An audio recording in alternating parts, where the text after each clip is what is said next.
मैं पराक्रम सेवा संस्था के सभी पदाधिकारियों को बधाई और शुभकामना देना चाहूँगा कि आपने इस केसरिया की शान, आन बार और शान का जो प्रतीक है केसरिया, त्याग तपस्या का, उसने आज इस भगवा की लाज अगर रखी है तो इस केसरिया बाना ने रखी है। और आज आप पूरे गुजरात में आप केसरिया कर दिया है, इसके लिए मैं आपको बधाई देना चाहूँगा।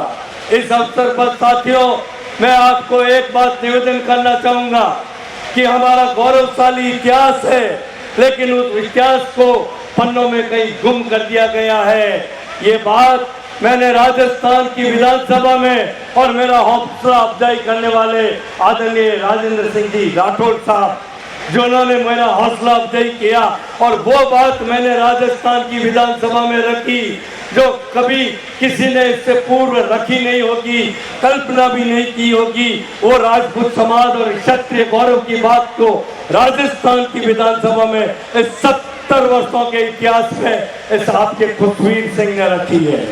मैं कहना चाहूंगा, इस भारत निर्माण के अंदर ये बात राजस्थान की विधानसभा में मैंने कही है। भारत निर्माण, आज हम भारत की कल्पना कर रहे हैं, भारत की बात कर रहे हैं। ये भारत की कल्पना अगर हमारे राजपूत राजा नहीं होते तो इस देश की कल्पना नहीं हो सकती। हमारे पूर्वज नहीं होते तो आज हिंदुत्व नहीं हो सकता हिंदुस्तान के अंदर। नाम और जातीय धर्म ही कोई अलग होता, आज हिंदुस्तान तो कम से कम नाम नहीं हो सकता था साथियों। आज हमारे पूर्वजों ने इस एक एक दिन में, हमारे पूर्वज 3-3 पीढ़ी इस राष्ट्र के लिए कुर्बान हुई है। बाप, बेटा और पोता एक ही दिन के युद्ध में, ये ऐसा गौरवशाली इतिहास दुनिया में किसी के लिए नहीं होगा जो इस राजपूत जाति का गौरव की बात मैं कर रहा हूँ साथियों। मैं वो बात कर रहा हूँ, आज अखंड भारत की हम बात कर रहे हैं, भारत निर्माण की बात कर रहे हैं। अगर क्षत्रिय नहीं होता, मैं उन राजाओं को धन्यवाद देना चाहूंगा। और जब ये पूछा गया आजादी के वक्त वो स्वतंत्र थे, मैं इतिहास की बात कहना चाहूंगा आपको। आजादी के वक्त राजा स्वतंत्र थे, यूएनओ में उनको मान्यता थी। वो अगर चाहते तो अपना स्वतंत्र राष्ट्र बना सकते थे, वो चाहते जहाँ वो रह सकते थे। ये स्वतंत्रता उनको मिली हुई थी, लेकिन उन्होंने एक ही शब्द में का सर्वोपरि हमारा अगर कोई धर्म है तो वो राष्ट्र धर्म है, और राष्ट्र धर्म के लिए उन्होंने अपना एक झटके में सर्व चीज न्यौछावर कर दी अपनी। मैं उन राजाओं को धन्यवाद देना चाहूंगा। आज उसकी बदौलत आज हम हिंदुस्तान की बात कर रहे हैं, अखंड भारत की बात कर रहे हैं। मैं इस अवसर पर वो भी मैं बात कहना चाहूंगा जो हमारे पूर्वजों ने विरासत में हमें दिया है। हमें विरासत में जो मिला है, हमारी संस्कृति हमारे विरासत में मिली है, हमारा धर्म हमें विरासत में मिला है। मैं इसलिए मैं निवेदन करना चाहूंगा साथियों कि हमारी संस्कृति, हमारे रीति रिवाज, हमारे तीज त्योहार, हमारे इन चीजों को हम नहीं भूलेंगे, चाहे हम कितनी भी शिक्षा ले लें। लेकिन हमारे रीति, हमारी भाषा, हमारी वेशभूषा, अरे आपकी वेशभूषा को तो अन्य समाज पहन के अपना आप को गौरवान्वित महसूस करता है, और हमारी भाषा, वेशभूषा, इसको हम अगर भुला दिया तो इस देश की संस्कृति और हिंदुत्व समाप्त हो जाएगा साथियों। मैं आपको कह रहा हूँ इस अवसर पर कि आप हमारी संस्कृति को बचाए रखना हमारा फर्ज है, हमारा कर्तव्य है। मैं ज्यादा इस बात को नहीं कहते हुए एक बात जरूर कहना चाहूंगा कि हमारे इतिहास में अकबर महान पढ़ाया जाता है। मैंने राजस्थान की विधानसभा में इस बात को रखा कि हमारे जामनगर के महाराजा दिग्विजय सिंह जी, महाराजा रणजीत सिंह जी, जिनके नाम से रणजीत ट्रॉफी होती है।